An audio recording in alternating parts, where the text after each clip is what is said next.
দলের। ওরে ভাই ভাই ভাই কি লিখেছে? ও ও ভাই বিটিএস ফ্যান। শোন আমি বিটিএস হেটার না, ঠিক আছে? আমি ফ্যানও না হেটারও না, আমি গান শুনি বিটিএস এর। যারা যারা ফ্যান আছো তারা তারা বুঝতে পারছো, আমি সাপোর্ট করি অবশ্যই। ও ভক্ত ছিল বিটিএস। কি লিখেছে ভাই দেখো এখানে, আমারে মা মাফ করে দাও, আমি বিটিএস এর কাছে যাব, আমি সাউথ কোরিয়ায় যাবো। আমি গেলে তোমাদের তো খুব ভালো হবে তাই না?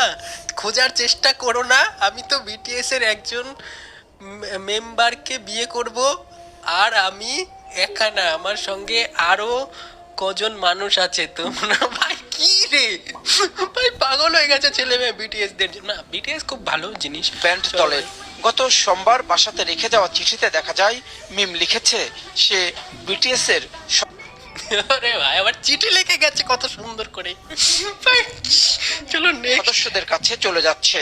আর আমাকে বলেও না যে মা আমি বিটিএস কে বিয়ে করবো, এদিকে এখন খাতায় লেখা। আরে ভাই, মা বলবে